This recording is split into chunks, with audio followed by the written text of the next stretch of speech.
Kothamangalam block പഞ്ചായത്തിൽ UDFന് മിന്നുന്ന വിജയം. 16 ഡിവിഷനുകളിൽ 13 UDFനാണ്. വാരപ്പെട്ടിയിൽ PK ചന്ദ്രശേഖരൻ നായരുടെ തോൽവി കോൺഗ്രസിന് കനത്ത ആഘാതമായി. ഭൂതത്താൻകെട്ട ഡിവിഷനിൽ നിന്നും വിജയിച്ച ജെസി സാജു പ്രസിഡന്റായേക്കും.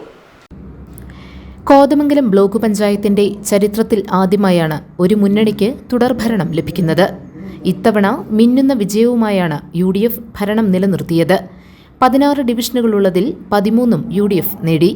ജനറൽ ഡിവിഷനായ ഭൂതത്താൻകെട്ടിൽ മത്സരിച്ച ജെസി സാജുവാണ് UDFൽ വിജയിച്ച പ്രമുഖ.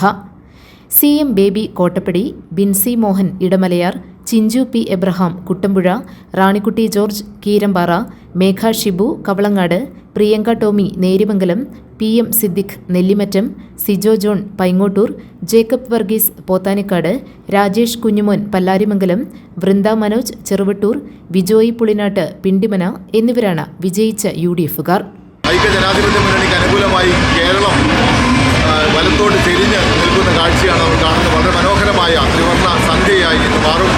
കേരളത്തിലെമ്പാടും ഈ ഐക്യജനാധിപത്യ മുന്നണി വൻ വിജയം നേടുന്ന വളരെ സന്തോഷകരമായ ഈ സമൂഹന മുഹൂർത്തത്തിൽ എനിക്ക് വേണ്ടി അധ്വാനിച്ചവർ, പ്രയാസപ്പെട്ടവർ, രാത്രി പകലാക്കി പണിയെടുത്തവർ എല്ലാവർക്കും ഹൃദയത്തിൻ്റെ ഭാഷയിൽ 1000 നന്ദി പറയുന്നു.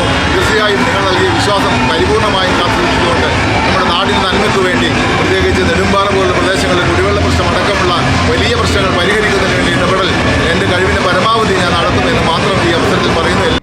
LDFൽ നിന്ന് വാരപ്പെട്ടിയിൽ EM അജാസും, എളമ്പ്രയിൽ രഞ്ജിനി രവിയും, നെല്ലിക്കുഴിയിൽ ശ്രീചിത്ര ശ്രീനിവാസും വിജയിച്ചു.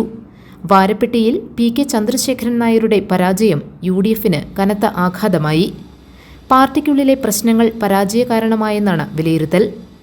LDFൽ ശാന്തമ പയസ്, സന്തോഷ് ജോർജ്, വിൽസൺ ഇല്ലിക്കൽ, SM അലിയാർ തുടങ്ങിയ പ്രമുഖരെല്ലാം തോൽവിയറിഞ്ഞു.